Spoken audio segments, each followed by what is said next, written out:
If you are writing a grant this summer, how can you prepare yourself to submit the grant by the deadline? And not only that, but do it in a way where you're not binge writing at the last minute and completely burning yourself out. That's what we are talking about today. If you're new around here, my name is Sarah Dobson. I am a research grant consultant, and my team and I help early career researchers get funded at NIH. So, let's talk about some tips to help you get your R01 grant submitted on time. And of course, by on time, we mean by the deadline.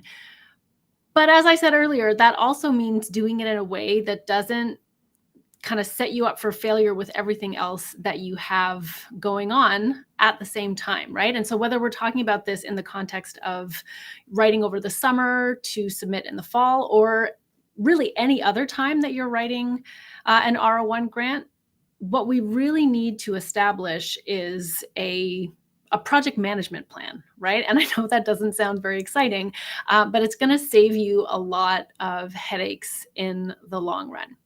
So my very best tip, and if you've watched any of these other videos, this will not come as a surprise at all, but my very best tip for you is to give yourself a longer runway when it comes to writing your grant.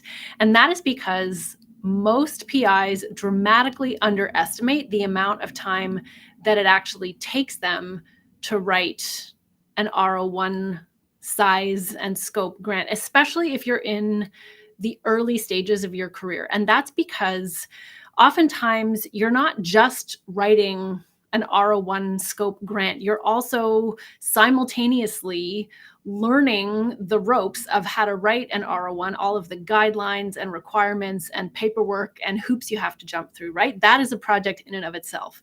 And then there's also the project of developing and refining your program of research and kind of getting that up and off the ground. That is, of course, another project or set of projects on its own. And then comes the actual development and writing of the R01 itself, right? So there's usually multiple projects just related to grant writing. This is, of course, not to mention all of the other work that you have on your plate. And so when you consider grant writing in that context, there's just a lot going on. And so the longer you can give yourself to do a good job and to create the time and space to do a good job, the better off you'll be in the long run. So that's tip number one. But more pragmatically, when it comes to sort of setting out a project management plan, the thing to really consider is, what's the deadline you're aiming for? And where are we at now? And let's work backwards, right? And figure out what we need to get done between now and the time that the grant is due. And this, just thinking about it that way, you'll probably encounter a couple of problems, right? Number one, do I even know what needs to be done? And number two, how do I know how long it's going to take me, right? So those are two sort of unknowns that are part of this process that can make it really difficult to even get started when it comes to developing a project management plan for your grant.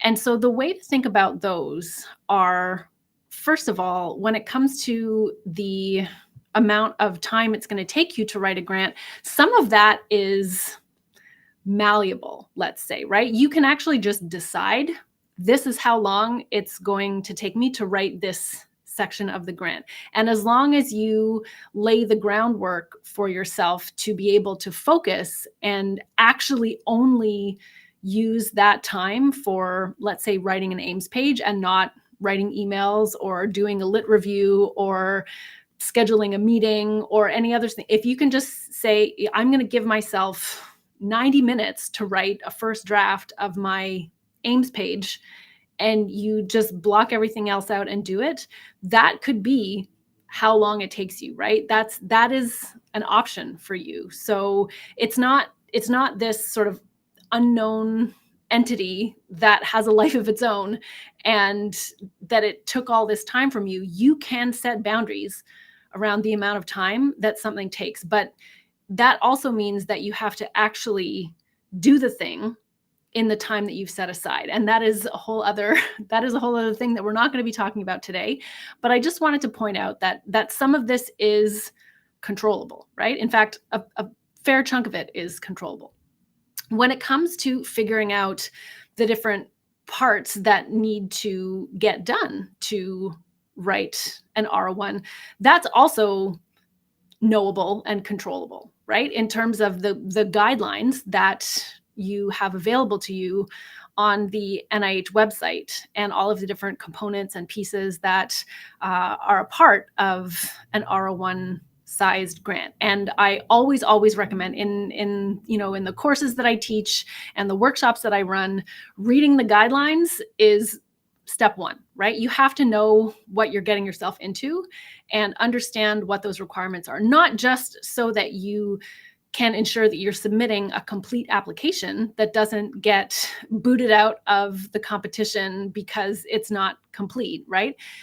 It's also because when it comes to the actual guidelines and how you organize your grant, you can learn a lot about the review process through those guidelines and the way that the NIH describes what they're expecting to see in the different sections of your grant. And if you can write to those guidelines, you will be helping your reviewers by giving them exactly what they have been told to go and look for in those different sections of your application, right? So not only are you familiarizing yourself with the requirements to have a complete application and one that's in compliance that can then move through the process, but you're also learning what it takes to write a strong and persuasive application and give reviewers exactly what they are looking for in a way that's going to be easy for them to find and grasp what it is that you're trying to accomplish, right? So lots and lots of good reasons to read the guidelines and familiarize yourself with the guidelines. And that will also help you, of course, as we were talking about today, that will help you with the project management aspect of writing a grant, because you'll know what those different sections are, and then you can start planning out your writing schedule based on those sections, right? What all of the pieces that need to be done. The other thing that I will say there that I want you to keep in mind is that some sections of a grant require much more deep thinking time and revision than others, right? When it comes to the sort of paperwork side of things, that can take a lot of time, but it doesn't usually require a lot of deep thinking or conversation with the research team or revision and back and forth, right? Whereas the research strategy, the development of your aims, that's going to require a lot of deep thinking time and back and forth with the team, and really giving yourself that time and space to think about what it is you want to achieve, how you're going to design your research in a way that's going to allow you to achieve the objectives that you want to achieve, and how to describe that to your reviewers in a way that makes it clear that what you are doing is feasible, right? So that piece is going to require more time. And again, like we talked about before, a lot of that is controllable, but you also don't want to sell yourself short by not giving yourself that time to really think deeply about what you're doing. And so when you're talking or when you're thinking about the proportion of time that you are putting towards the different elements of your proposal, make sure that you are giving yourself ample time in the sort of development stages of the key documents in your application that will convey what it is that you're trying to accomplish, and make sure that you are clear, of course, on what it is you want to accomplish and why, so that you can clearly communicate that to your reviewers, right? So we've talked about, how do I know how much time it's going to take me? How do I know what I even need to do to write a full application? And we've talked about how you can sort of figure that out in general terms. And then when it comes to actually mapping that out, again, we're looking at the deadline, we're looking at where we are now, and we're sort of filling in those gaps, right? But the big piece there that you have to consider is how much time do you actually have available, right? How much time per week do you have available to work on this grant? And that's when you really need to consider all of the other things that are going on in your day-to-day career. And another pro tip here, a piece of advice for you, is to not rely too heavily on writing this grant in the evenings and on the weekends, right? This is part of your professional life, part of your professional activities. And a fair chunk of this should be written during those regular working hours, right? If all of your time during a week is spent on other things aside from this grant, that is something to pay attention to, because that means that it's not getting, very likely not getting your best attention and your best hours. And it's something that's really happening kind of off the side of your desk. And the chances of success when you're doing something off the side of your desk is, I would say, probably not as strong as you would hope. So really think about that and how you are blocking and protecting time in your calendar during daytime hours, workday hours, to write this grant. And then the last sort of general piece of the puzzle here is, given the amount of time that you have available in a week, given the number of weeks you have between now and when the deadline is, how are you going to map all of those tasks and activities onto the time that you have available, right? That's essentially the last piece of the puzzle.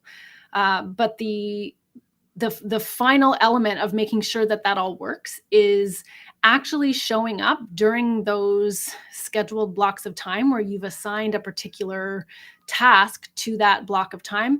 It's actually showing up and doing what you say you're going to do during that time, right? So for example, let's use the Ames page again. So let's say you've blocked out 90 minutes on a Tuesday morning to write a draft of your Ames page.